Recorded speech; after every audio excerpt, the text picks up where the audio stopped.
Waalaikumsalam Waalaikumsalam warahmatullahi wabarakatuh. Selamat malam, parents dan tim Luna Care di webinar pada malam hari ini dengan tajuk Membangun Komunikasi yang Sehat dalam Pernikahan Demi Keluarga yang Sehat Mental. Namun sebelumnya, perkenalkan nama saya Rizky Midaria dari komunitas Tim Lab Indonesia yang akan menjadi moderator pada malam hari ini. Nah, ini temanya menarik sekali nih ya. Bahkan kalau di grup itu ada dibuat polling yaitu apa pernikahan usia pernikahan gitu ya. Ternyata ada yang belum menikah, lagi persiapan untuk menjalin komunikasi yang sehat nih gitu ya. Terus kemudian bahkan ada yang usia pernikahannya sudah 15 tahun ke atas. Wah, berarti udah senior nih. Nanti bisa berbagi pengalaman mungkin ya, Kak ya.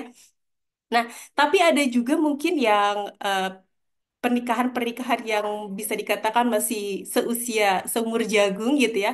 Mungkin sebagian dari kita ini masih bertanya-tanya gitu nih Kak. Sebenarnya komunikasi yang sehat itu seperti apa gitu. Atau mungkin selama ini masih mengalami kesulitan untuk membangun komunikasi dengan pasangan. Baik itu kendala keterbatasan waktu yang dimiliki oleh pasangan gitu ya. Sehingga banyak yang pasangan yang akhirnya memendam rasa kekecewaan gitu ya karena tidak tersalurkan tadi gitu ya, terutama ketika menghadapi perbedaan gitu ya, menghadapi konflik gitu. Biasanya kalau udah jarang komunikasi, kemudian terjadi konflik, maka itu akan sulit untuk dihadapi gitu ya. Eh, yang mana konflik tersebut lama-lama semakin bertumpuk sehingga mempengaruhi kesehatan mental pada pasangan tersebut gitu ya. Nah, untuk itu, komunitas Tim Lab Indonesia bersama dengan Luna Saiker membuat webinar ini dengan tujuan yaitu yang pertama kita akan eh, mencari gitu ya strategi gimana sih cara menciptakan komunikasi yang sehat. Kemudian kita akan nanti dari tim Luna, Kamada ini akan berbagi eh, manfaat gitu ya, manfaat yang didapatkan ketika menerapkan konsep komunikasi yang sehat tersebut gitu ya. Serta nanti akan ada tips untuk mengatasi permasalahan dan konflik dengan cara yang sehat. Nah, kali ini sudah hadir di tengah-tengah kita yaitu Kak Mada, salah satu psikolog klinis gitu ya dari tim Luna Psycare yang akan menjadi narasumber kita pada malam hari ini. Nah, saya yakin nantinya moms, parents, parents di sini ya mungkin ada laki-lakinya juga di sini ya, akan mendapatkan wawasan gitu ya dan inspirasi dari sesi kita pada malam hari ini. Untuk itu pastikan tetap bersama kami hingga akhir webinar. Perlu saya informasikan bahwa webinar kali ini akan dibagi menjadi dua sesi, yaitu yang pertama pemaparan materi oleh Kamada, dan yang sesi kedua yaitu akan ada sesi tanya jawab. Nanti parents, moms di sini bisa bertanya langsung dengan Kak Mada atau bisa menuliskan pertanyaan di kolom chat yang nantinya akan kami bacakan. Sebagai informasi berikutnya akan ada 3 voucher gitu ya bagi penanya pada malam hari ini. Jadi silahkan nih nanti ketika sudah dipaparkan materinya oleh Kamada yang ingin bertanya langsung saja ditanyakan gitu ya. Karena nanti akan ada 3 voucher bagi penanya untuk sesi konseling bersama tim Luna Care. Dan akan ada 3 voucher bagi peserta yang akan share foto acara webinar pada malam hari ini disertai caption atau insight yang menarik gitu ya. Jangan lupa tag Luna Saiker dan komunitas Tim Lab. Oke, langsung saja kita panggil Kak Mada. Assalamualaikum Kak Mada. Waalaikumsalam. Halo Ya, gimana, Kak gimana Kak Rizky dan kabarnya? parents. Kabarnya kesehatan tidak 100% tapi semangat tetap 100% ya. Masya Allah. Meskipun mungkin gitu ya sehatnya biasa ya kalau orang tua atau ibu-ibu tuh mungkin ada pegel-pegel gitu ya, Iya, tapi tetap harus basicnya semangat setiap gitu hari ya. itu pasti ada.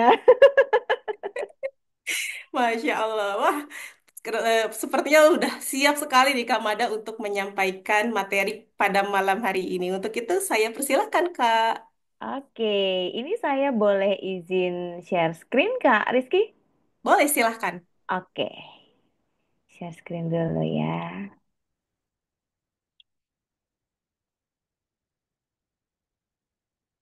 Hmm, apakah sudah terlihat? Sudah ya, oke. Baik. Oke, terima kasih Kak Rizky dan panggilannya parents ya, moms and dad nih. Malam hari ini saya juga nggak tahu nih apakah mami-maminya aja yang hadir, apakah juga ada dedi-dedinya juga ikut hadir pada malam hari ini. Kalau malam sih harapannya mami dan dedinya ikut hadir ya Kak Rizky ya, karena kan kalau kita membahas tentang apalagi tadi temanya adalah pernikahan ya. Mungkin tadi kalau misalkan tadi Kak Rizky bilang ada yang baru mau menikah, ada yang pernikahannya sudah 15 tahun. Wah, saya harus belajar itu kayaknya sama beliau ya. Ada juga mungkin yang baru seumur jagung seperti saya ini. Nah, tentunya pasti ada sepasang laki-laki dan perempuan. Jadi kalau misalkan yang belajar perempuannya aja ya nggak apa-apa. Tapi kalau misalkan ada laki-lakinya, ada bapak-bapaknya nih, ada dedi-dedinya dan calon dedi-dedinya ikut bersama juga sih nilainya jadi 100 ya pada malam hari ini. Oke, untuk persingkat waktu saya dikasih waktu berapa hari nih Kak Rizky untuk ngomong. Takutnya kebablasan sampai besok pagi nih. Berapa lama? Tiga, empat, berapa? Ya, silakan Kak, senyamannya Kamada. Senyamannya aja ya. Oke, kalau saya nyaman sampai besok pagi saya diingatkan ya Kak Rizky ya. Takut Siap-siap. kebablasan. Oke, hari ini kalau misalkan mungkin parents melihat di ini ya sudah di sosial media sudah diinformasikan sudah diiklankan dari minggu-minggu sebelumnya dan sempat tertunda juga karena satu dan lain hal dan kita alhamdulillah baru bertemu di malam hari ini.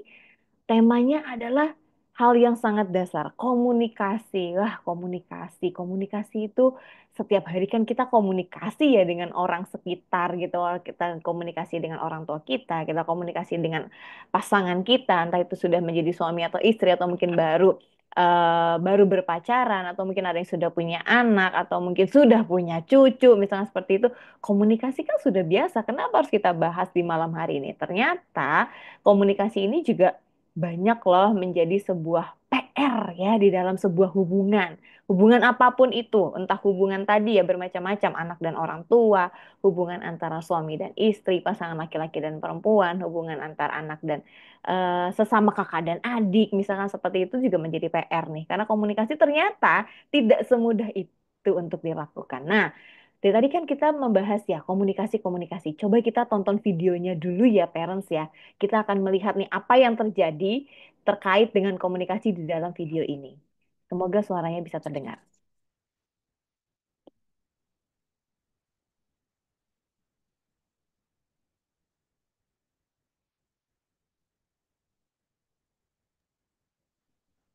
Suaranya belum terdengar, Kak. Oh, suaranya belum terdengar. Oke.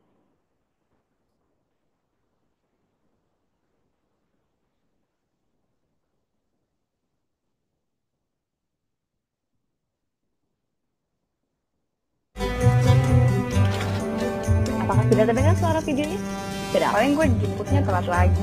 San, si Ibu arisan di mana lagi sih? Kok saya nggak pernah tahu ya? San, Papa tuh punya selingkuhan ya? Atau punya pacar baru? Baik San, aku sebel banget sama mama sama papa. Mereka kayaknya nggak peduli deh sama aku. Saya merasa tidak dihargai seperti begini. Bis kayaknya nggak cinta lagi sama saya. Mau aku pulang kapan kek, makan apa kek, pergi kemana kek. Kalau si Ade punya pacar baru, San? Wajar kan kalau saya bertanya seperti itu. Duh, kok ini belum dibenerin?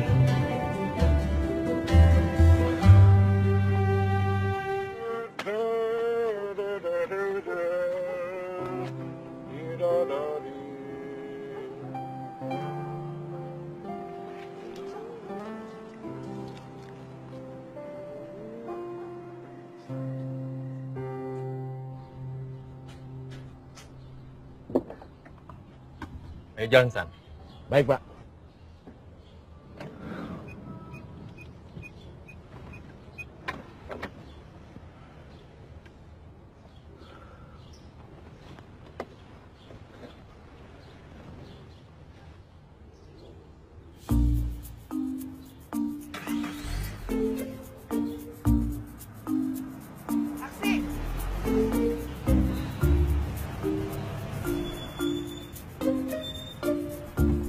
Bu, San, kamu ngapain kesini?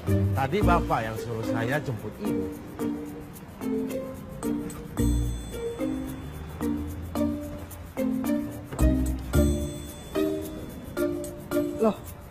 San, itu bunga dari siapa? Oh, itu dari Bapak, Bu.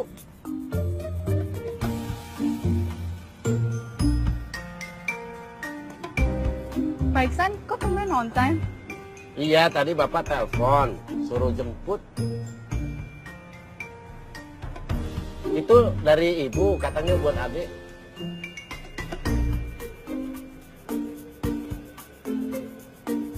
Loh, kok malah difoto?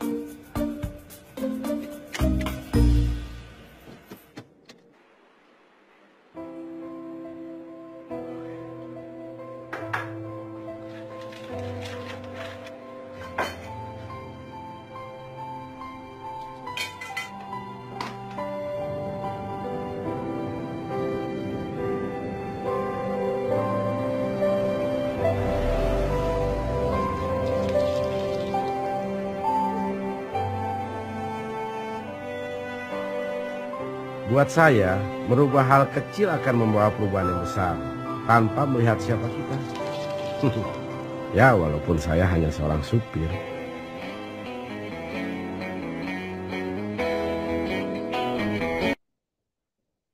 Nah, thanks for watching ya, parents ya. Oke, jadi kalau misalkan kita melihat video singkat itu tadi, sebenarnya permasalahan yang muncul apa sih? Bukan lain adalah komunikasi ya. Jadi mereka itu kalau tadi parents melihat di videonya, mereka sebenarnya kumpul di dalam satu rumah itu mereka kumpul bersama ayahnya, ibunya, dan anaknya. Mereka tuh ada di dalam satu ruangan yang sama, satu meja yang sama, tapi mereka sibuk dengan handphone masing-masing. Nah, ini dia nih ya. Salah satu menjadi kendala komunikasi adalah gadget. Gadget katanya juga salah satu media komunikasi bagi yang jauh, tapi ternyata gadget juga menjadi penghalang untuk komunikasi bagi yang dekat. Nah, tadi kalau misalkan kita lihat bapaknya ngobrol sama curhat nih sama supirnya Pak Iksan ya, merasa istrinya tidak peduli, istrinya juga merasa bapaknya tidak peduli, suaminya nggak peduli, anaknya juga merasa bapak dan ibunya udah nggak peduli lagi sama mereka, dan itu ternyata hanya persepsinya aja karena itu tidak pernah dikomunikasikan satu sama lain. Dan setelah dibantu sama drivernya terkait dengan apa yang dibutuhkan masing-masing dari semua anggota keluarga, dan ternyata komunikasinya berjalan lagi, komunikasinya terbuka lagi. Jadi sepenting itu parents ya komunikasi itu. Dan ternyata juga tidak mudah untuk melakukan komunikasi di dalam sebuah hubungan seperti itu, apalagi dalam sebuah pernikahan. Nah, kalau misalkan dari tadi saya sampaikan nih, saya sampaikan komunikasi, komunikasi, komunikasi. Apa sih komunikasi itu? Nah, ini kan basic ya, pertanyaan yang basic banget. Apa komunikasi? Saya bisa nggak ya mendengar suara parents yang ada di sini? Boleh dong sharing juga komunikasi apa sih sebenarnya menurut parents yang ada di sini? Pastikan hal yang dasar banget ya komunikasi. Komunikasi kan setiap hari kita komunikasi, setiap hari kita ngobrol. Nah, tuh ada satu clue-nya ngobrol. Kalau menurut parents yang ada di sini, komunikasi itu apa ya? Boleh nggak salah satu sharing? Mungkin boleh unmute audionya, atau mungkin lewat chat dibantu sama Kak Rizky nanti dibacain. Kalau ada yang bisa share lewat chat. Proses penyampaian pesan, Kak. Oh, oke. Oke, Kak Fatihah ya. Ya, Kak. Proses penyampaian pesan. Iya, iya, iya, betul, betul sekali gitu ya. Jadi komunikasi itu sesimpel kita itu menyampaikan sebuah pesan ya. Jadi ada komunikator dan komunikannya. Komunikator adalah orang yang menyampaikan pesan. Sekarang saya tugasnya sebagai komunikator yang memberikan sebuah pesan atau informasi. Sedangkan komunikan adalah yang menerima. Parents yang ada di sini di dalam Zoom ini adalah juga menjadi komunikannya. Jadi orang-orang yang menerima informasi itu adalah komunikasi. Ya, jadi komunikasi nih, komunikasi adalah menyampaikan dan menerima sebuah pesan dari komunikator kepada komunikannya. Nah, komunikasi ini idealnya bisa dilakukan dua arah ya. Jadi bukan hanya komunikator aja. Saya hanya bicara aja, menyampaikan informasi aja, tapi komunikannya ya udah hanya menjadi komunikan, hanya mendengarkan saja, hanya menerima informasi aja. Enggak. Itu tidak akan menjadi ideal kalau dalam sebuah hubungan. Tapi komunikasi ini akan menjadi ideal dalam sebuah hubungan apabila dilakukan secara dua arah. Jadi komunikator boleh kok jadi komunikan, boleh kok yang kita memberikan informasi, nanti parents nih yang menyampaikan informasi, saya yang mendengarkan, atau sebaliknya juga boleh kayak gitu. Nah, itu jauh lebih baik ketika komunikasi seperti itu dilakukan di dalam sebuah hubungan ya, apalagi hubungan-hubungan yang menjelang pernikahan atau mungkin di dalam sebuah pernikahan atau mungkin dalam keluarga. Kalau keluarga kan unitnya sudah ada bapak, ibu dan anak seperti itu ya. Nah, itu juga akan menjadi sangat ideal. Nah, ini dia. Ya, jadi seperti ini. Nah, tapi teman-teman, kok teman-teman jadinya parents gitu ya. Komunikasi di dalam sebuah pernikahan gitu ya. Idealnya itu tidak hanya sekedar kayak kalau apa tadi? Bukan hanya satu arah ya, bukan hanya sekedar kamu sudah makan belum? Sudah. Kamu sayang nggak sama aku? Iya, bukan hanya sekedar itu ya, tapi juga harus ada feedbacknya, harus ada persepsi yang sama gitu ya. Kalau misalnya kamu sayang nggak sama aku? Iya, sayang yang dimaksud tuh yang seperti apa sih? Nah, pasti kan antara kita, saya nih dengan suami, persepsi memberi kasih sayang juga pasti berbeda ya gitu. So, tapi aku nggak ngerasa kamu menyayangiku gitu. Tapi sebenarnya suami sudah memberikan pol-polan kasih sayangnya. Nah, itu tidak satu persepsi tuh tentang konsep sayang. Nah, jadi komunikasi yang harus dibangun di dalam sebuah pernikahan terutama itu harus satu persepsi. Ya, walaupun kata sayang, itu persepsi pemaknaan dari satu orang dengan yang lain itu bisa berbeda loh, parents. Ya, nah itu harus dikomunikasikan. Sayang yang sudah kamu berikan tuh yang seperti apa ya? Oh, aku sudah memberikan kamu waktu yang banyak sekali, misalkan seperti itu. Oh, oke. Berarti kita satu persepsi ya. Sayang yang dimaksud adalah memberikan waktu yang banyak. Jadi lebih clear daripada menduga-duga. Ah, masa iya sih? Daripada ngebatin doang ya di dalam hati doang nih. Masa iya sih dia sayang sama aku? Ah, kayaknya itu bohong aja deh. Ah, itu kayaknya biar aku senang aja deh. Nah, akhirnya tidak efektif komunikasinya. Itu yang menjadi bibit konflik. Nah, merasa persepsinya tidak sama nih antara aku dan kamu, antara suami dan istri, antara bapak dan ibu, antara bapak ibu dengan anak, tidak satu persepsi. Ya, jadi komunikasi yang ideal adalah komunikasi yang sifatnya harus efektif. Gimana supaya efektif? Supaya efektif komunikasinya, pesannya, persepsinya harus sama. Jadi bukan hanya praduga, bukan hanya persepsi seorang. Persepsi istri menganggap sayang itu adalah memberikan apa receiving gifts gitu ya. Jadi kayak memberikan banyak hadiah, pulang dibeliin martabak manis itu adalah kasih sayang, tapi bagi suami enggak gitu ya. Nah, itu nanti tema berbeda lagi terkait dengan bahasa cinta, tapi itu juga bisa menjadi salah satu yang bisa dikomunikasikan. Ya, apalagi nih yang calon-calon pengantin nih penting banget harus tahu bahasa cinta satu sama lainnya. Itu harus dikomunikasikan dan harus satu persepsi bahwa kasih sayang yang aku butuhkan adalah aku butuh physical touch, aku butuh sentuhan dari pasanganku. Oke, itu bisa bisa menjadi efektif, bisa menjadi satu persepsi. Sedangkan kalau kamu seperti apa nih? Nah, itu boleh ditanyakan ya supaya satu persepsi, supaya nggak menduga-duga, supaya nggak salah paham, supaya nggak salah arah dalam memberikan kasih sayang. Ini seringkali nih merasa bahwa suamiku nggak sayang sama aku, istriku tuh nggak peduli sama aku. Ya, nah, itu terjadi nih karena apa? Karena persepsinya berbeda. Ya, pasangan yang memberikan apa, suaminya memberikan apa, istrinya menangkap persepsinya berbeda. Begitupun yang lain-lainnya ya. Jadi memang komunikasinya harus efektif. Bagaimana caranya supaya efektif? Yaitu persepsinya harus sama, dilakukan secara dua arah. Jadi kalau misalnya ditanya kamu sayang nggak sama aku, jawabannya bukan hanya berarti sampai iya sayang, tapi ditanyakan sayang yang kamu maksud seperti apa, sayang yang aku maksud seperti apa, supaya persepsinya sama. Gitu ya parents ya. Jadi komunikasinya harus efektif. Itu kuncinya. Jadi bukan hanya sekedar komunikasi, bukan hanya sekedar menerima dan memberi informasi, tapi harus satu persepsi. Itu kunci dalam komunikasi di sebuah hubungan, terutama dalam hubungan pernikahan. Nah, ini kita skip aja. Tapi sayangnya ternyata membangun sebuah komunikasi yang sifatnya efektif, yang sifatnya satu persepsi itu ternyata tidak mudah ya.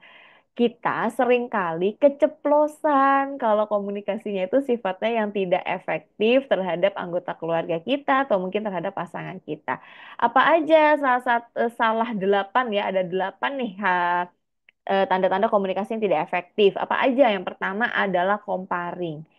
Kecenderungan untuk membandingkan. Seringkali misalkan seorang istri biasa di-treat atau biasa diberikan pelayanan atau di apa ya diberikan kasih sayang kepada dari ayahnya ya, diberikan wah segala-galanya sama ayahnya gitu, sama ibunya. Pokoknya diberikan semua yang dia inginkan. Ketika sebagai istri dia merasa, loh kok aku menjadi susah ya? Kok aku sama suamiku jadi tergopoh-gopoh ya menjalani kehidupan ini? Kok nggak kayak ayahku yang memberikan semuanya untuk aku?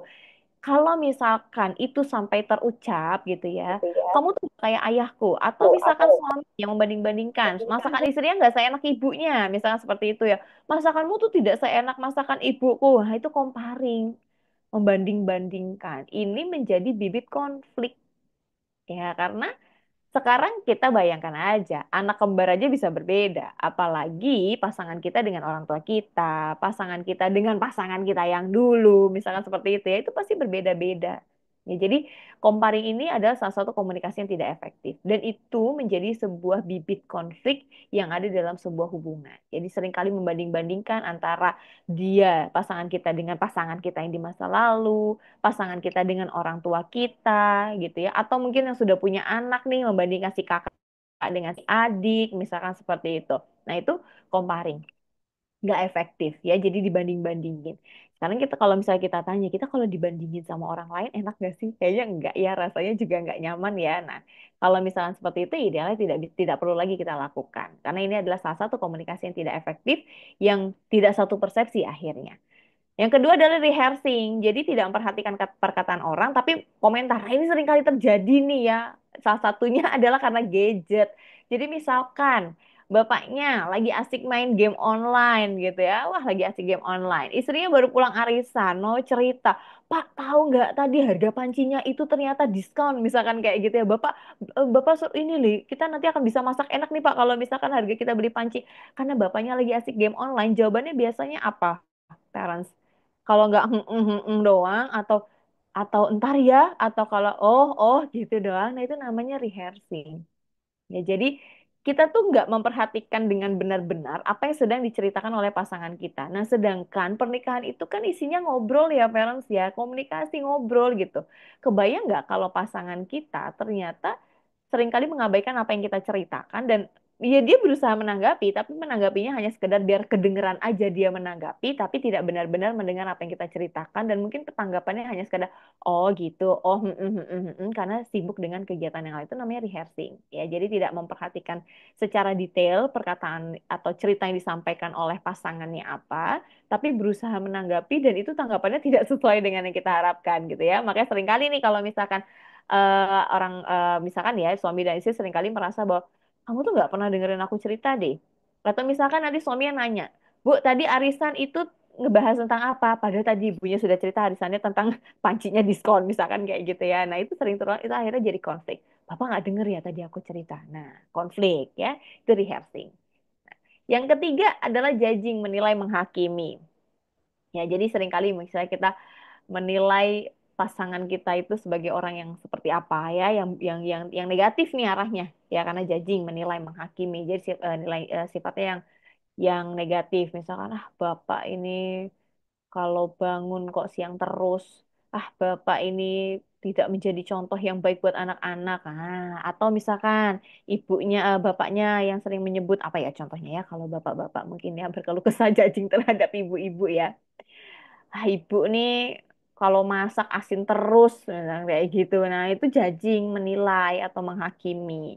Rasanya juga nggak nyaman ya, pasti ya. Kalau kita diperlakukan seperti itu, maka idealnya kita tidak melakukan itu juga kepada orang lain. Selanjutnya dreaming, bermimpi, berangan-angan gitu ya. Coba aja tadi ibu ikutin kata bapak. Pasti nanti ibu bisa itu dapat dapat apa misalkan kayak gitu. Jadi coba aja, andai aja. Nah, itu juga sering tuh terjadi ya dalam sebuah obrolan. coba tadi Bapak ikut omongan Ibu, jadi Bapak nggak ketipu. Nah, itu sering juga tuh terjadi. Jadi, andai aja Bapak ikut omongan Ibu, andai aja Ibu ngikut omongan Bapak. Nah, itu kan berandai-andai, bermimpi-mimpi. Padahal kejadian sudah lewat dan ya sudah gitu, tidak bisa kita andai-andai lagi gitu ya. Itu dreaming. Kemudian advising, menasehati. Nah, menasehati emang nggak boleh ya, Mbak? Boleh, boleh banget. Menasehati itu boleh asalkan memang ada sebuah kesalahan yang perlu kita nasehati.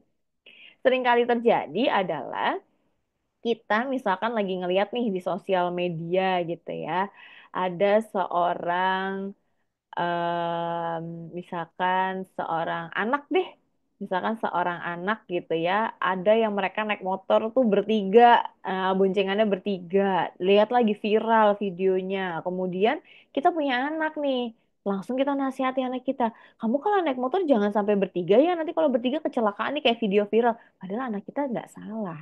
Nah, itu adalah menasehati yang tidak tepat. Jadi kalau misal kamu menasehati, memang benar-benar anak kita sedang melakukan sebuah kesalahan secara perilakunya.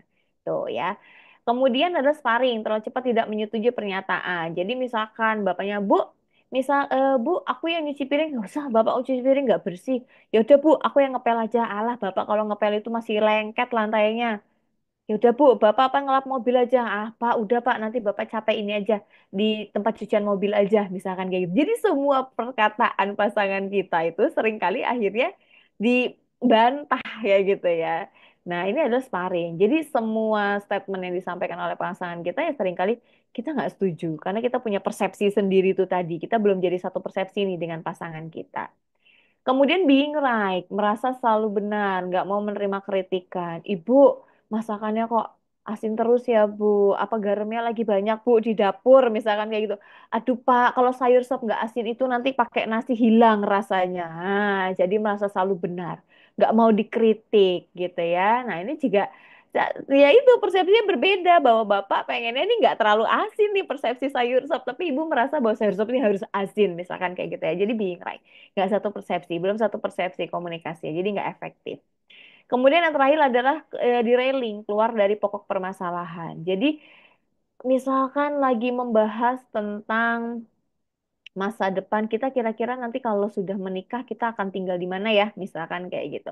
Yang dibahas tuh nanti yang lain-lain, panjang lebar, kali keliling, wah semua mau dibahas yang akhirnya pembahasan utamanya tuh hilang, tidak selesai pembahasannya itu derailing ya. Jadi keluar dari pokok permasalahan yang hendak dibahas dikomunikasikan pada saat itu.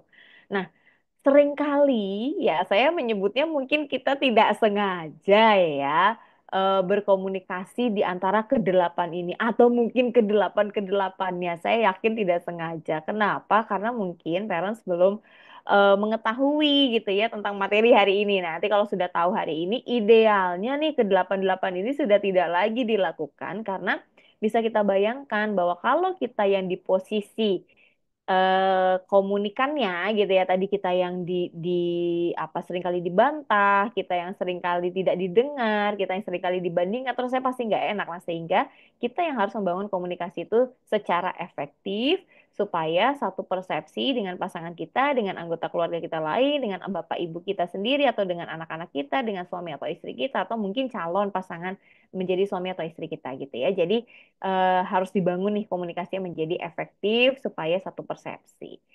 Nah, gimana caranya? Caranya adalah kita membangun dengan yang namanya reach. Nah, ini supaya mudah parents ya. Jadi saya singkat menjadi sebuah singkatan namanya reach. Reach ini sebenarnya kalau diartikan di Indonesia kan menggapai ya. Jadi kita gapai nih yang udah jauh ya anggota keluarga kita yang tadinya apa ya mulai menjauh karena nggak enak kah curhat sama bapak, nggak enak kah curhat sama sama suamiku karena suamiku tuh kalau curhat nanggepinnya gitu-gitu doang. Aku mending curhat di status WhatsApp aja. Banyak terjadi ini ya ibu-ibu akhirnya curhatnya di status WhatsApp karena suami-suaminya jarang mendengarkan, jarang bisa dijadikan partner komunikasi seperti itu. Atau mungkin bapak-bapak ceritanya akhirnya sama teman-temannya. Mending kalau ceritanya, nah ini banyak terjadi ya sekarang ya, cerita-ceritanya akhirnya dengan perempuan lain, nah itu akan menjadi konflik baru. Nah itu dia ya, jadi kita gapai kembali parents, kita dekatkan kembali anggota keluarga kita yang sudah menjauh karena komunikasi-komunikasi yang tidak efektif tadi. Kita bangun komunikasi efektif, kita dekatkan kembali dengan konsep reach. Apa itu reach? Pertama adalah respect, saling menghargai. Jadi misalkan yang terjadi nih ya, apalagi pasangan-pasangan muda yang baru-baru. Kan baru tahu nih ternyata oh suamiku tuh sebenarnya bisa nyuci piring tapi nggak bersih-bersih banget. Misalkan kayak gitu ya. Oh suamiku tuh sebenarnya mau nyapu tapi kok yang sudut-sudutnya nggak kesapu. Misalkan kayak gitu. Itu bisa menjadi konflik juga bagi perempuan yang biasanya lebih detail dalam membersihkan rumah. Misalkan seperti itu. Nah, sehingga kita harus saling respect, kita saling menghargai. Oh, alhamdulillah ya, ternyata suamiku sudah mau bantuin aku nyapu. Kita bisa bilang, makasih ya sayang, kamu udah bantuin aku nyapu pagi hari ini. Aku jadi bisa masak nih buat kamu sarapan. Nah, walaupun hati kita merasa, aduh bagian sudut itu belum bersih ya. Nah, dibanding kita bilang, aduh sayang besok-besok nggak usah deh kamu nyapu soalnya kamu nggak bersih. Itu nggak respect parents ya. Jadi kita tidak menghargai usahanya. Sedangkan pasangan kita pasti juga memberikan usaha yang terbaik untuk membantu kita. Ini salah satu contohnya. Gitu ya. Jadi kita saling menghargai, respect. Sekecil apapun usaha yang mungkin belum sesuai dengan hati kita, belum sesuai dengan harapan kita, ya harus kita hargai selama itu baik. Ya, jadi kita hargai, respect.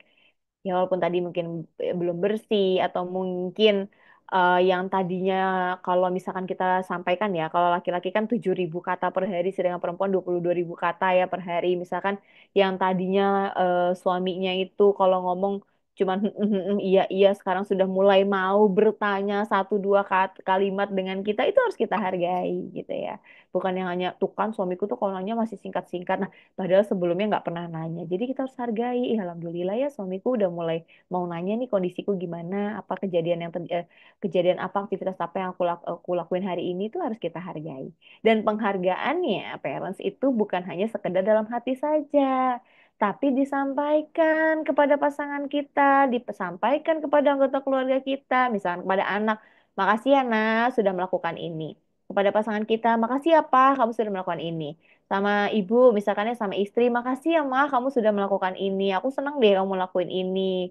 Kayak gitu. Dan jangan sampai keluar kata tumben. Ya, ini yang terjadi adalah keluar kata tumben. Tumben beliin aku martabak, biasanya enggak. Nah, itu enggak respect parents ya.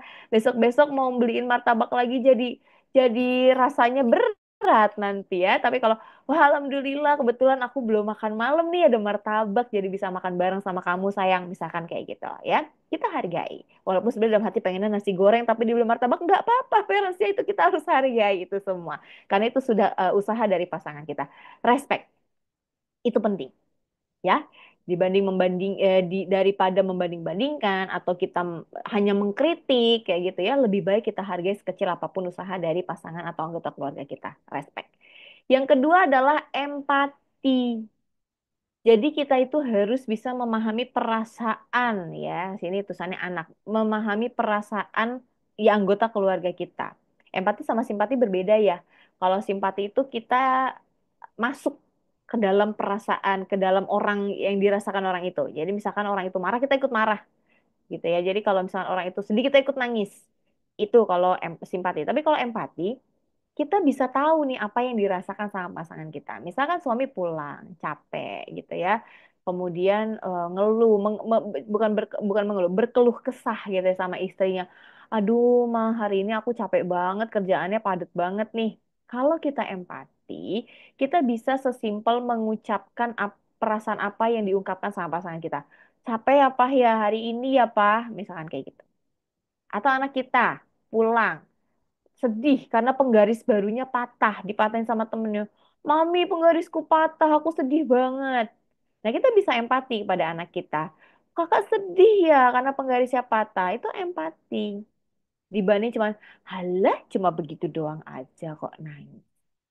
Atau misalkan tadi suaminya bilang, aku capek banget deh, mah hari ini kerjaannya banyak. Loh, kamu kan laki-laki, harusnya kerja keras, memang harus capek. Nah, itu nggak empati ya, parents ya. Jadi, empati, kita bisa mengetahui apa ya yang lagi dirasakan sama anggota keluarga kita, sama pasangan kita. Pasti rasanya enak banget loh kalau misalkan kita mendengar pasangan kita, hari ini capek ya kamu. Hari ini kamu kayaknya kesel banget ya sama misalkan ya pasangan kita bilang, aku kesel banget nih sama rekan kerjaku hari ini nggak mau kerjain apa-apa, aku cuma yang kerjain.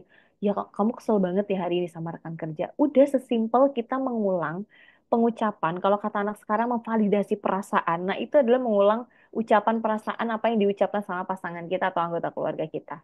Divalidasi perasaannya. Tapi bukan provokasi ya parents ya. Yang terjadi adalah misalkan anaknya pulang nih bilang, Mami, penggarisku patah. Udah sampai situ doang gitu ya. Ntar mami yang langsung bilang, kamu kesel ya kak karena penggarisnya patah. Itu provokasi, Verus, ya.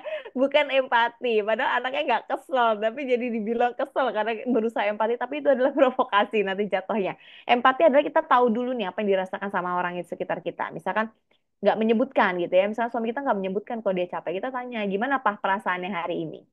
Aku capek nih mah, misalkan gitu. Baru deh kita bisa membuka rasa empati itu. Gitu ya, parents ya. Jadi itu adalah empati. Kita bisa memahami apa yang dirasakan oleh orang yang ada di sekitar kita. Yang ketiga adalah audible, dapat didengarkan, dapat dimengerti. Nah, ini seringkali terjadi misalkan antara orang tua dan anak ngobrolnya itu dari satu ruangan ke ruangan yang lain ya. Misalkan ibunya di dapur, anaknya di kamar. Kemudian ibunya minta tolong dibelikan garam. Anaknya kira-kira bergerak beli garam nggak, parents? Enggak ya kayaknya ya. Akan tetap asik dengan aktivitasnya, entah itu dengan gadgetnya atau mungkin dengan hal-hal yang lainnya seperti itu. Nah, jadi audible itu adalah suara kita itu idealnya dapat didengarkan dengan jelas oleh orang yang kita ajak bicara. Misalkan kita mau ngobrol dengan pasangan kita, ya sudah, kita harus idealnya kita bisa berbicara secara jelas. Misal, lo pasanganku jauh, kita LDR, LDM, ya nggak apa-apa, disempatkan untuk menggunakan telepon. Karena audible itu, karena ini, kalau misalkan parents bisa lihat di chat ini ya. Nah, kamu emang bisa. Pertanyaan ya, kamu emang bisa. Ada tanda tanyanya. Kesannya seperti apa? Kita seperti menyepelekan. Kamu emang bisa gitu. Kalau sedangkan yang ini, kamu emang bisa. Nah, beda ya, nadanya beda. Memang ada tanda tanya dan tidak ada tanda tanya juga itu mempengaruhi. Tapi kalau misalkan kita bacanya sekilas, kita mungkin baca lagi terburu-buru atau mungkin perasaan lagi nggak enak, yang baca yang bawah pun kita akan merasa, loh kok aku disepelekan? Padahal niatnya apresiasi. Kamu emang bisa. Nah, kalau di atas kan kamu emang bisa. Nah, itu kan berbeda. Jadi tidak audible. Ya, jadi untuk kalau misalkan lagi konflik nih, terutama lagi konflik, lagi berantem, sering banget nih akhirnya chattingannya kayak cerpen. Ya, panjang sekali semua diceritakan gitu ya. Atau misalkan yang sering terjadi di media sosial nih, tren-tren yang ada di sosial media. Misalkan laki-lakinya cuman bilang hal-hal yang simple atau singkat gitu. Tapi nanti si pasangan perempuannya merasa kayak, ih, kamu marah ya sama aku? Kok ngomongnya kayak gitu sih, ketus sih? Padahal enggak, kalau disuarakan tidak ketus gitu ya. Nah, jadi memang idealnya harus dilakukan audible ini tadi dapat didengarkan. Kalau misalnya ada sebuah informasi yang penting atau menyelesaikan sebuah konflik, idealnya audible, jadi dapat didengarkan. Kalau misalkan lagi berdekatan, bisa berkomunikasi secara langsung, suaranya bisa didengar secara langsung, ya bertemulah untuk menyelesaikan sebuah konflik itu. Tapi kalau memang lagi LDR, LDM, sempatkan komunikasinya itu ya via telepon supaya audible, supaya lebih jelas, supaya lebih clear, dapat didengarkan dengan jelas informasi apa yang bisa kita terima dari pasangan kita. Kayak gitu ya. Kemudian, clarity, jelas. Nah, yang sering terjadi adalah para perempuan ini seringkali menggunakan kode-kode ya, sandi Morse nih kalau misalkan ngobrol dengan pasangan laki-lakinya. Menggunakan kode-kode, sedangkan laki-laki sulit memahami kode-kode yang diberikan oleh pasangan perempuannya, tidak clarity, tidak jelas yang disampaikan. Ya, akhirnya terjadi bahwa kamu tuh nggak ngerti-ngerti ya maksudku apa, padahal kita belum menyampaikan secara jelas apa yang kita inginkan. Jadi kalau memang kita menginginkan, misalkan menginginkan waktu yang lebih banyak bersama dengan pasangan kita, sampaikan dengan jelas bahwa Pah, kayaknya kalau misalkan weekend besok kita quality time, kita bener-bener waktu bersama, Papa ambil libur dulu agak lama, kita stop handphone-handphone dulu, kira-kira itu akan lebih enak deh. Kayaknya Mama akan lebih seneng deh. Misalkan kayak gitu, lebih jelas. Dibandingkan misalkan HP terus setiap Sabtu Minggu. Kapan nih waktu buat Mama? Jelas nggak kayak gitu? Suaminya mengerti tapi juga merasa bingung. Apa yang harus saya lakukan gitu ya. Jadinya tidak clarity. Jadi kita harus jelaskan, kita sampaikan. Pakai I statement juga boleh gitu ya. Apa yang kita pikirkan, kita rasakan dan kita inginkan terhadap pasangan kita gunakan I statement. Depannya pakai aku, depannya pakai kata saya, gitu ya. Aku eh, kayaknya seneng deh Pah kalau misalkan Papa liburnya agak panjang. Soalnya aku kangen banget nih sama Papa. Aku pengen banget ngobrol sama Papa, ngabisin waktu sama Papa, kita jalan-jalan sama Papa. Akan lebih enak diterima, jelas informasinya ya. Jadi clarity supaya tadi menciptakan persepsi yang sama antara kita dengan yang kita ajak bicara. Terakhir adalah humble, rendah hati. Jadi tadi kan kalau yang tidak efektif kan being right ya, selalu merasa benar. Dikritik itu merasa ya denial gitu. Kalau misalkan kita berikan kritikan atau kita coba apa ya, kita kasih tahu yang benar seperti apa dan dia menolak, maka kita harus bisa menjadi pasangan yang humble, rendah hati. Jadi kalau misalkan dilalah memang kita punya sebuah kesalahan atau misalkan menurut kita menjemur handuk di atas kasur itu nggak apa-apa, misalkan gitu ya. Kemudian bagi pasangan laki-laki kita nggak boleh menjemur handuk naruh handuk basah di kasur, nanti akan menjadi lembab dan lain-lain. Nah, kalau misalnya diingatkan, mah handuknya itu loh basah di kasur, nanti jadi jamur. Kita juga harus rendah hati. Oh iya, Pak, maaf ya, Pak. Harusnya aku jemur di luar. Nah, itu rendah hati. Ya, jadi kita humble, nggak yang ya nggak apa-apa kan aku juga nanti habis ini mau pakai lagi ya. Padahal habis ini bukan sekarang ya keburu lembab juga kasurnya. Jadi kita harus jadi pasangan yang rendah hati. Kalau dikritik sama pasangan kita atau diberikan nasihat oleh pasangan kita atau misalkan lagi dirubah ya dibantu untuk dirubah perilakunya menjadi baik oleh pasangan kita, maka kita juga harus melapangkan dada ya, merendahkan hati kita untuk bisa menerima. Apabila kritikan itu memang untuk membangun dan perbaiki perilaku kita menjadi lebih baik, ya nggak apa-apa, kita bisa terima. Seperti itu. Jadi rendah hati. Menjadi pasangan yang mau menerima kritikan selama kritikan itu bisa membangun dan memperbaiki dan membuat kita menjadi pribadi yang lebih baik lagi. Seperti itu. Nah, eh, satu pesan tambahan di Humble ini, kalau misalkan kita dengan anak gitu ya, parents, parents ya, kalau parents kan idealnya sudah ada baby atau sudah ada kidsnya, sudah ada anak ya di sini. Idealnya kalau misalkan kita lagi berusaha berbicara dengan anak kita, duduklah sejajar dengan anak ya. Banyak orang tua sekarang yang saya temui menjadi klien-klien saya saat ini dan sebelum-sebelumnya itu seringkali mereka merasa orang tua itu adalah orang yang lebih gitu ya, lebih tinggi, lebih tahu, lebih bisa dibanding anak-anaknya.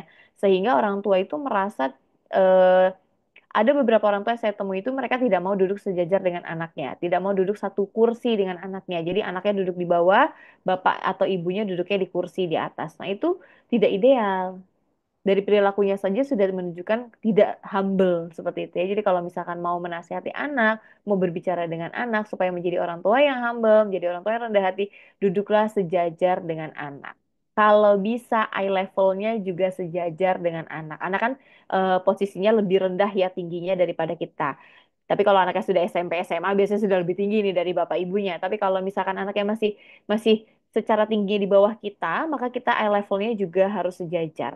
Kalau misalkan anaknya kita berdiri, anak kita masih agak di bawah, maka kita bisa duduk. Kalau duduk nggak belum sejajar juga eye level ya, maka kita bisa menunduk gitu ya sampai posisi mata kita dengan mata anak itu sejajar. Maka anak akan lebih bisa menerima apa yang kita sampaikan. Gitu parents ya. Jadi itu yang bisa saya sampaikan. Sebenarnya nih kalau offline saya punya gerakan, tapi kalau di sini saya nggak bisa melihat parentsnya nanti melakukan pergerakan atau tidak ya. Jadi supaya ingat, tapi nggak apa-apa ya. Saya contohin aja, nanti parents bisa menirukannya bersama-sama. Jadi kalau misalkan saya bilang komunikasi efektif, kita bergerak bersama-sama sambil nyebut reach, respect. Kalau respect jempolnya dua maju. Kemudian empati, empati lengannya dielus-elus. Audible, tangannya di belakang telinga.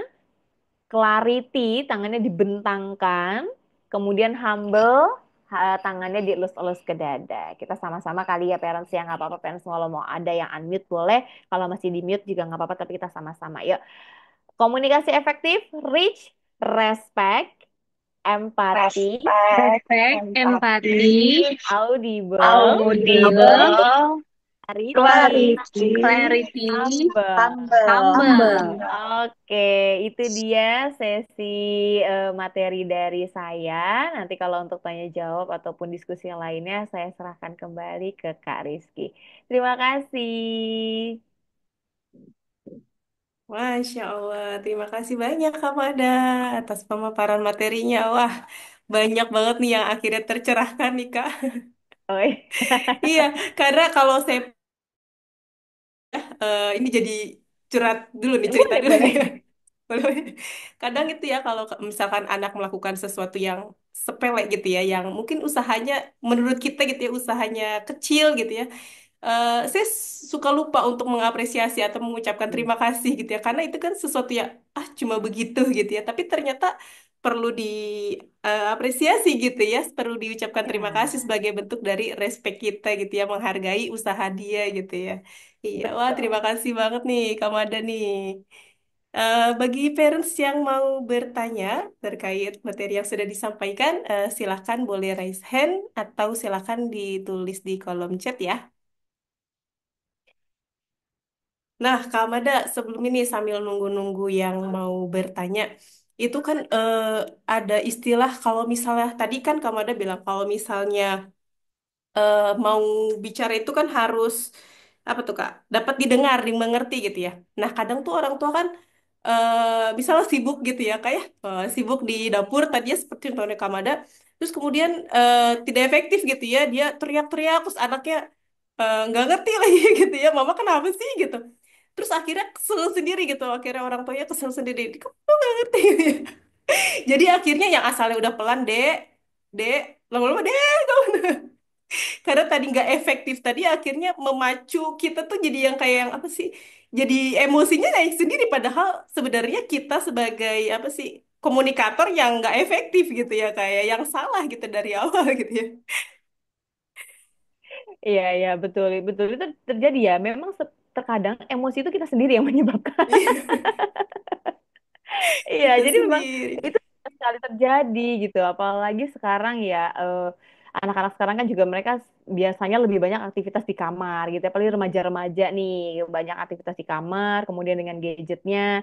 Setelah itu nanti kalau dipanggil sama ibu sama bapaknya mereka tidak segera respon, yang ada orang tuanya yang emosi juga kan ya Kak Rizky ya. Emosi.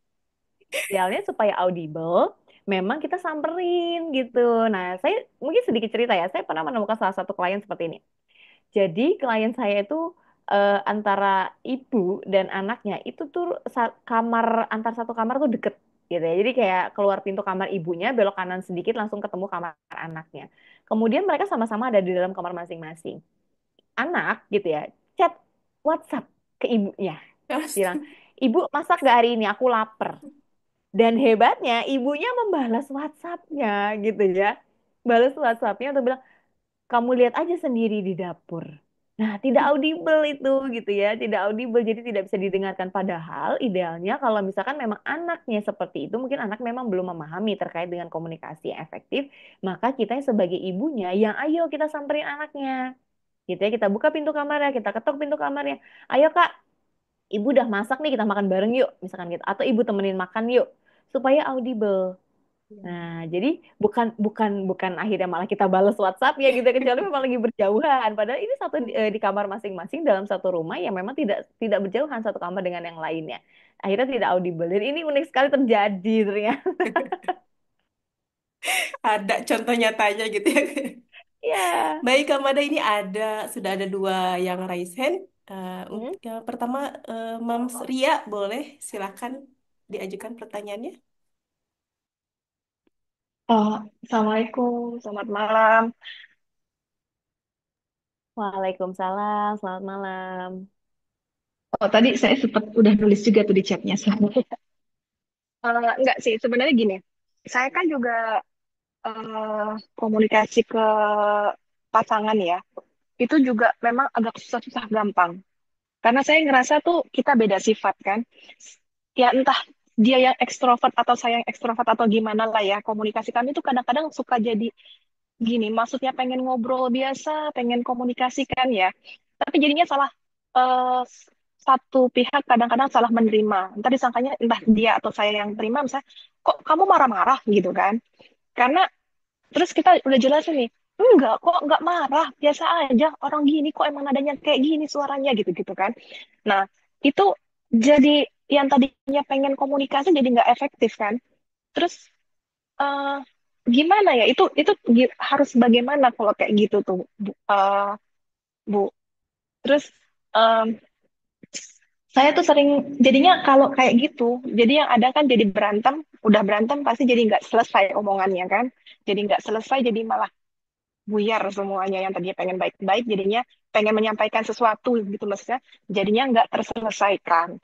Selama ini tuh saya kendalanya di situ aja sih kalau selama yang pernikahan itu ya. Jadi sampai sekarang tuh saya belum tahu apa yang harus dilakukan jika terjadi seperti itu gitu. Itu aja sih pertanyaannya. Oke. Ya, Ini, makasih. thank you, terima kasih, Mam Surya. Ini gimana kali sih? Mau dikumpulin pertanyaannya atau langsung dijawab? Langsung dijawab aja, Kak, biar nggak Oh, lupa ya. oke. Oke. Oke, Mams Ria itu ya seringkali juga terjadi nih menjadi curhatan para ibu-ibu ya. Gimana ya ngobrol sama suamiku ya, kok kadang aku ngomong pakai cara ini dianggap salah, ngomong cara ini dianggap marah-marah kayak gitu ya. Itu seringkali terjadi juga memang dalam rumah tangga. Nah, jadi gini, dalam komunikasi itu ada jenis-jenisnya. Ada komunikasi yang namanya agresif, komunikasi yang namanya pasif, komunikasi yang namanya asertif. Kalau komunikasi agresif itu kita biasanya seringkali melakukan penyerangan. Jadi depannya tuh pakai kamu gitu. Misalkan kita mau membahas nadanya baik-baik padahal gitu ya. Kita mau membahas hari ini tuh pulangnya suami kemalaman, misalkan kayak gitu. Kita butuh bantuan untuk ngurus anak nih gitu. Kita memulai komunikasinya dengan baik-baik, dengan nada yang tenang gitu ya, dengan hati yang damai, tapi kita depan pakai kamu. Kamu kok kalau pulang malam terus sih sayang? Rasanya akan berbeda kalau misalkan kita pakai komunikasinya asertif. Kalau asertif, kita pakai depannya aku, saya. Tadi yang sudah saya sempat sampaikan ya. Kita akan memulai dengan kata aku. Aku hari ini capek banget loh ngurus adik. Adik hari ini aktif banget, Pah. Misalkan kayak gitu ya. Aku rasanya pengen banget kalau kamu tuh bisa bantu kalau malam hari. Aku berharap deh kamu pulangnya agak lebih awal besok supaya kamu bisa bantu aku bantuin jaga adik, misalkan kayak gitu. Akan lebih beda gitu ya dibanding tadi. Kamu kok pulangnya malam terus sih? Gitu ya. Kamu jarang deh bantuin aku jagain anak. Nah, depannya kamu. Padahal nadanya lembut nih, sama-sama lembut ya, dengan asertif gitu. Tapi rasanya akan berbeda. Jadi komunikasi itu ada agresif, pasif, dan asertif. Agresif tadi, penyerangan. Depannya kamu. Nah, jadi nanti Moms Ria coba di cross check lagi ya, apakah jangan-jangan saya ini sering kali juga keceplosan depannya pakai kamu nih depannya, ya gitu kalau komunikasi sama suami. Kemudian kalau pasif itu ngambek, diem, ya. Kamu kenapa? Nggak apa-apa. Tapi diem aja, dingin aja ya. Silent treatment. Suaminya 2 hari didiemin. Nggak dimasakin, nggak ditegur kayak gitu ya. Nggak boleh tidur di kamar. Tapi ditanya kenapa nggak apa-apa. Jawabannya itu pasif. Tidak terkomunikasikan. Yang baik itu tadi adalah asertif. Gitu ya. Jadi selain kita juga harus tahu nih. Nah, untuk melakukan komunikasi asertif, kita juga harus tahu momennya. Waktunya.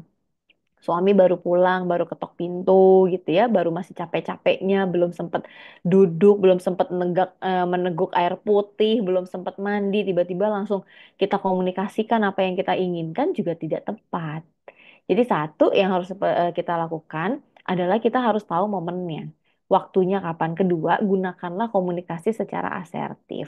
Jadi kita udah pas nih, oh suami udah mandi, udah sempat duduk sebentar, aku komunikasiin pakai asertif akan lebih kena, akan lebih tepat ya. Jadi akan lebih selesai pembicaraannya akhirnya gitu dibandingkan tadi nih. Tadi kan kalau Mams Ria bilangnya akhirnya nggak selesai nih ngobrol tuh nggak ketemu intinya, nggak ketemu ujungnya gitu ya, dan itu menjadi konflik terus menerus dalam pernikahan. Nah coba nanti Mams Ria bisa di cross check lagi apakah selama ini komunikasi yang digunakan yang mana. Apakah memang sudah asertif? Kalau asertif, coba dicek lagi apakah timingnya memang sudah tepat untuk menggunakan komunikasi asertif itu. Atau mungkin masih seringkali menggunakan komunikasi yang sifatnya agresif atau pasif. Gitu ya, Mam Surya ya. Makasih ya. Makasih. Oke. Sudah tercerahkan ya, Mom Ria ya. Sudah. Selanjutnya ada Momanda, silahkan Momanda. Assalamualaikum, Mbak Mada. Waalaikumsalam. Ya, nih aku mau tanya, kan ada ya beberapa pasangan artis yang karena Mm, silent treatment, akhirnya salah satunya ada yang nggak kuat, akhirnya kan pisah. Terus ada juga mm, yang ada masalah, malah pergi dari rumah, terus lari dari masalahnya gitu, bukannya diselesaikan sama istrinya kayak gitu kan. Nah, kadang mm. ada juga pasangan yang silent treatment itu maksudnya untuk menghindari berantem atau menghindari konflik gitu sama pasangannya. Ada kalanya juga untuk menenangkan diri dulu. Nah, itu gimana solusinya supaya kalau ada pasangan yang silent treatment biar bisa lebih terbuka sama pasangannya dan juga bukannya malah kayak menambah masalah baru gitu. Mm-mm. Iya, ya. Artis, Makasih. artis siapa ya, Mamanda ya? Artis siapa dia yang dia disampaikan? Ya, jadi memang betul. Silent treatment ini salah satu komunikasi yang pasif tadi ya, dan itu tidak sebenarnya memang kalau misalkan dibilang tadi kan Mamanda sempat bilang bahwa ya biar masalahnya nggak makin panjang deh, biar masalahnya nggak makin ruwet deh, udah deh biar kelar sekarang aja kayak gitu ya. Tapi itu hanya menyimpan eh, menyelesaikan permasalahan ya seketika itu aja. Tapi rasa lukanya, keinginannya, harapannya, perasaannya, apa yang mau dikomunikasikannya itu masih disimpan dalam hati dan itu akan tertumpuk terus kalau silent treatment terus-menerus digunakan. Kebayang nggak kalau misalkan analogi kita punya galon nih, Mam, gitu ya, kita punya galon. Galonnya kan kapasitasnya, galon tuh berapa sih? 15 liter ya, mungkin ya. Galon deh segitu. Gitu. Kemudian kita menumpuk nih dengan air-air yang tadi tuh. Besok aja lah, mending aku diem aja lah daripada nanti suamiku malah jadi marah, dipendam. Kemudian, ntar aja lah, daripada ntar suamiku malah jadi emosi, dipendam. Udahlah mending aku iyain aja daripada nggak kelar-kelar komunikasinya, dipendam kayak gitu, dipendam terus akhirnya galon kita tuh penuh.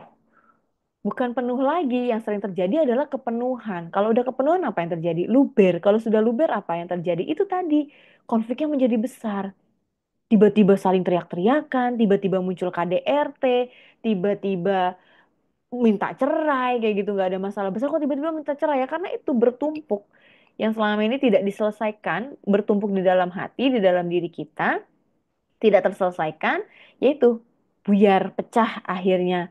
Galonnya menjadi meluber kemana-mana airnya. Meluber kemana-mana tadi bisa menjadi KDRT, bisa menjadi tiba-tiba bercerai, atau dan lain-lainnya yang menjadi tidak tidak diduga kayak gitu ya. Jadi menjadi resiko-resiko yang lebih besar. Nah, jadi silent treatment itu sangat-sangatlah tidak baik. Terus gimana caranya? Yang bisa kita lakukan adalah tadi samakan persepsinya. Jadi kalau misalkan sudah menikah, disampaikan kepada pasangannya bahwa ada loh jenis-jenis komunikasi dan yang paling ideal dan paling efektif adalah komunikasi yang asertif.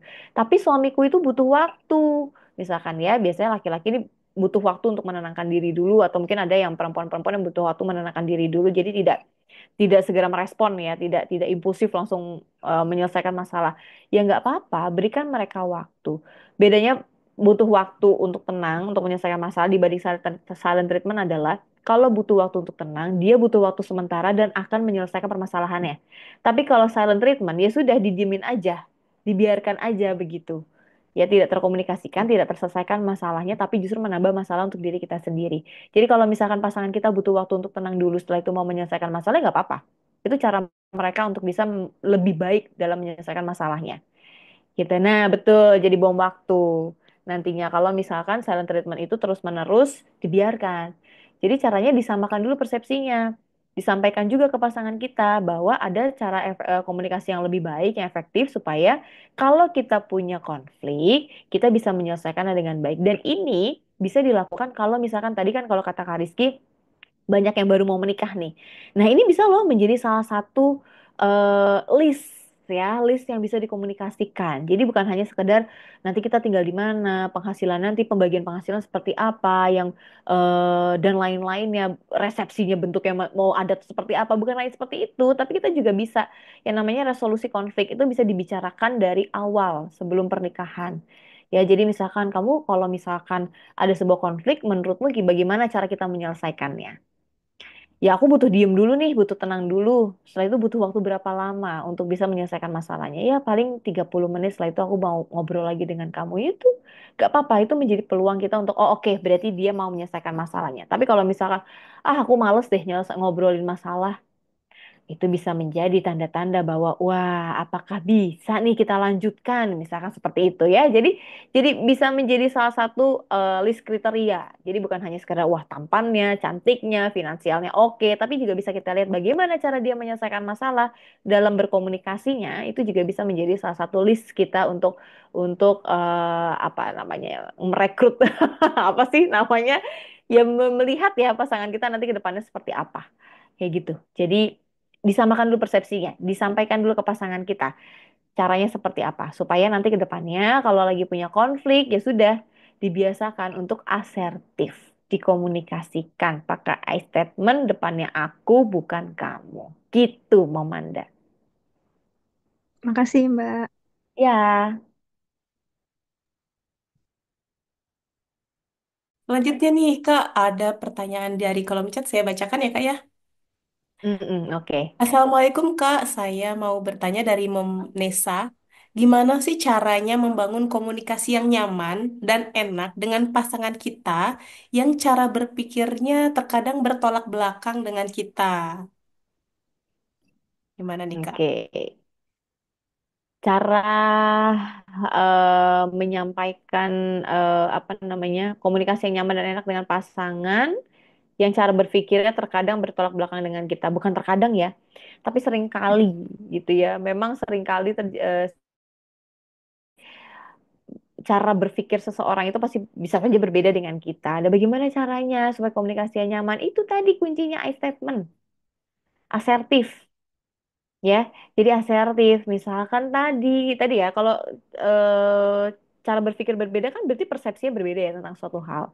Tadi misalkan terkait dengan love language, bahasa cinta. Menurutku eh, kamu itu aku berpikir bahwa kamu menyayangiku kalau kamu memberikan aku waktu yang banyak kayak gitu. Tapi menurut pasangan kita enggak.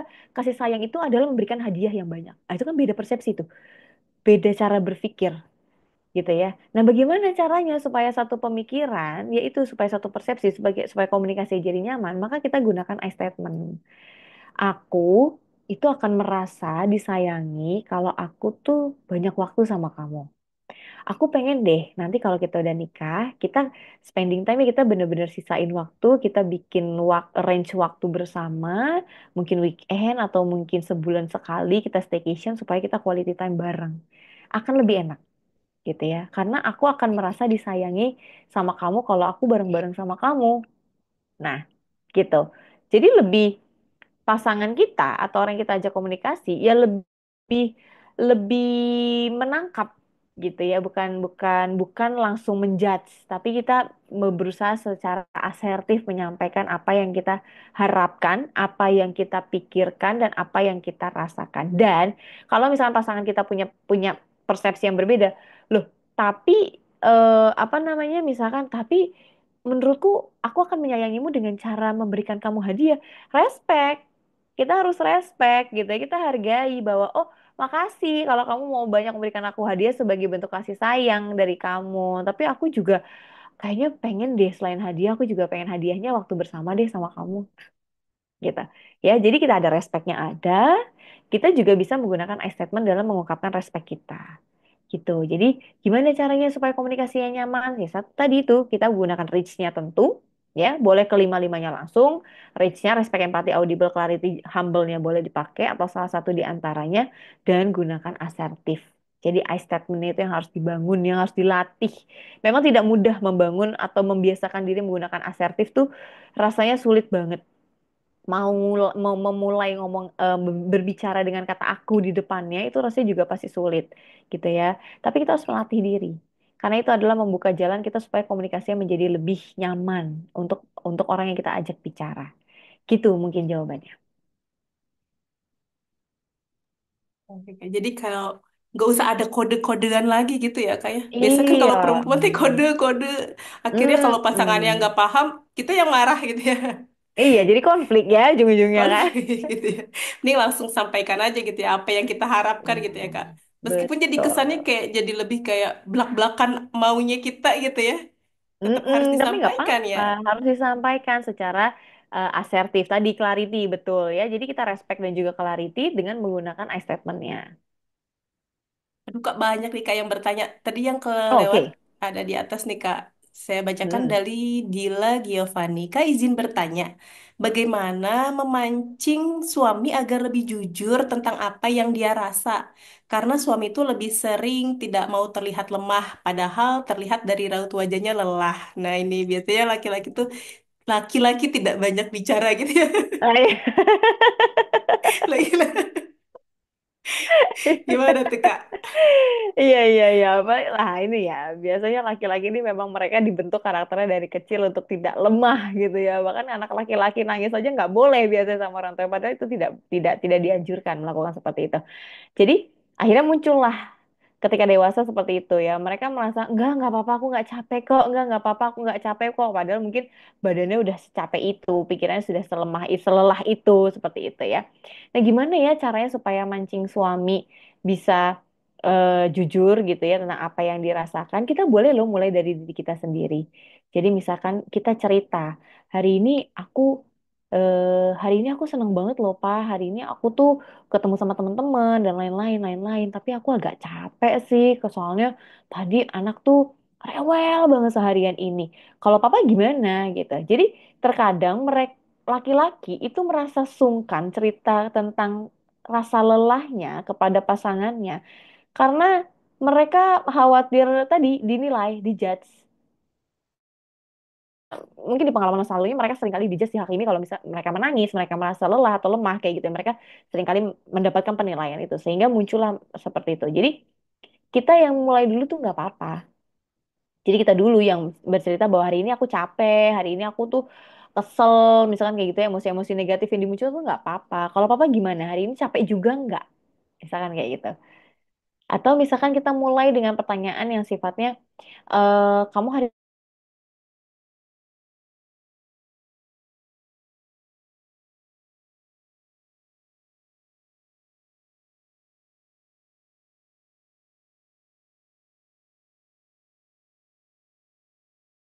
itu tuh kalau misalnya ditanya capek nggak? Enggak gitu ya. Tapi mukanya capek banget sebenarnya.